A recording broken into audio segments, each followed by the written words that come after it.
YouTube and YouTubers and people clicking on this video. I got a review of Black Myth Wukong.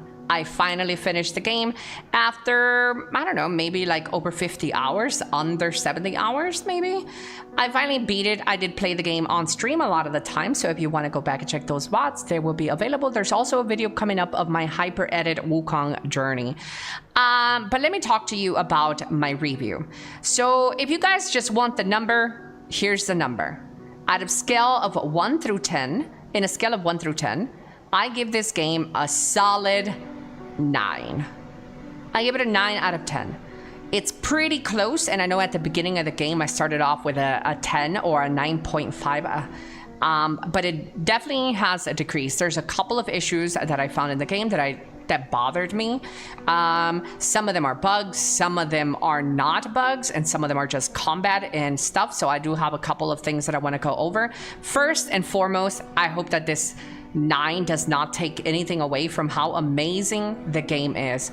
Literally my favorite game of 2024 and my favorite game in a very long time. I cannot find a game that compares to this, from combat, audio design, music, presentation of the cinematics and or story, the graphics, just the attention of detail is really like amazing. The team has definitely poured their heart and soul into this game, and I really am happy that the game is seeing a lot of success both in the China or in the East and in the West. I am very, very happy.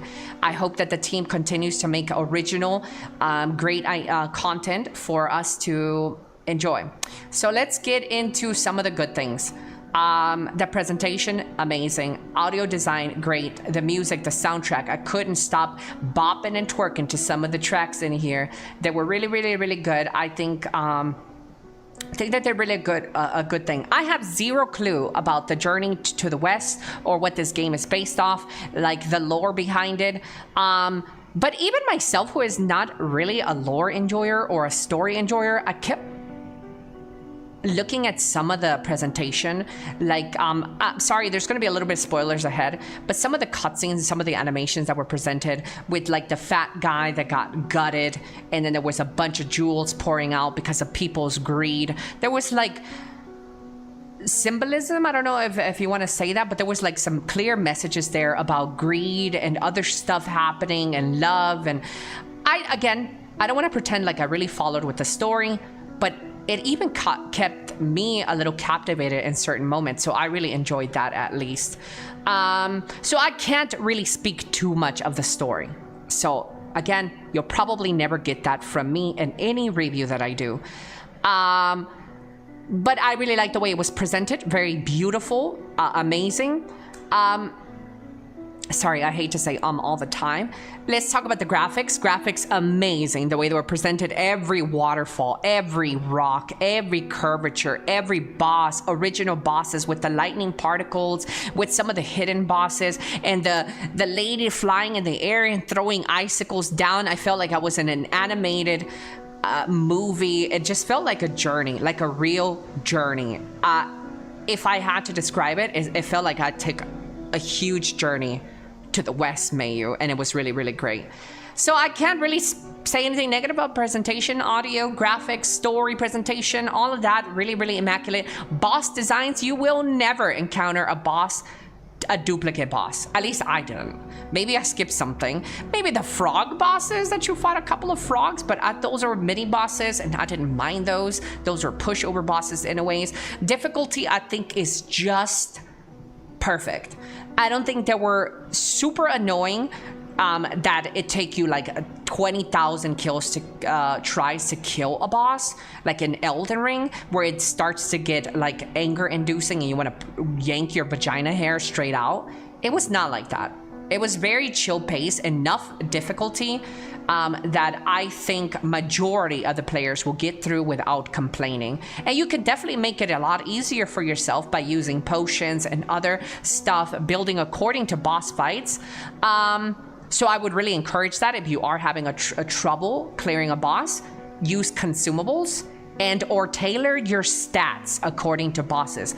This game definitely made it pretty easy to go back and change your stats to make it a lot easier for you fighting every boss. Every boss can be countered by adjusting your stats. So gameplay-wise, amazing. Here are a couple of things that I don't like about the game and why it is a 9. Sometimes when you are doing some combos and you're charging up your heavy attack, there's this weird invisible wall. Like you're literally up in there. You are touching the boss while you're holding down your heavy button and you whiff. He's not doing anything. You're literally in front of him. You can't go further because his body is blocking you, and you release your heavy button and no damage. Nothing. I can't tell you how many times that actually happened in combat. It is one of the most frustrating, annoying things ever. I think that brought it down to maybe from a 9.5 to a 9.3. There's a little bit of jank, but I wouldn't say too much. In the combat department, I do think they can tailor it a little bit better, but whatever hard combat there was from the bosses that didn't really annoy me, it was annoyed by that heavy attack, and I can't tell you how bad that was at times. The invisible walls, not only in combat, but out of combat as well. There are some hidden stuff, like secrets in the game. The game teaches you that this is a wall, an invisible wall, and you can't go any further, right? So throughout the whole time, it's a very linear experience. This is an invisible wall. You can't cross it. Good. I'm okay with that. I have no complaints until you add secrets behind invisible walls. So they train you to think that you can't climb this, but guess what? You can in some moments. Some moments you accidentally fall down, and then there's something there. And I don't think that is great design. Coupled in with that sort of design, there's also the compass and lack of map. No compass, no map, and some of these areas are very annoying to get through. Reminiscent to Chapter 3, I can't think of anything more annoying than Chapter 3 when it's a huge open place and you have no map. You have no coordinates.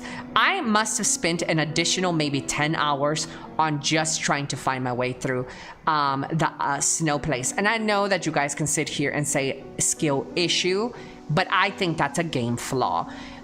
If there is not at least a little compass, I think the game would have been a lot better with a compass or a map.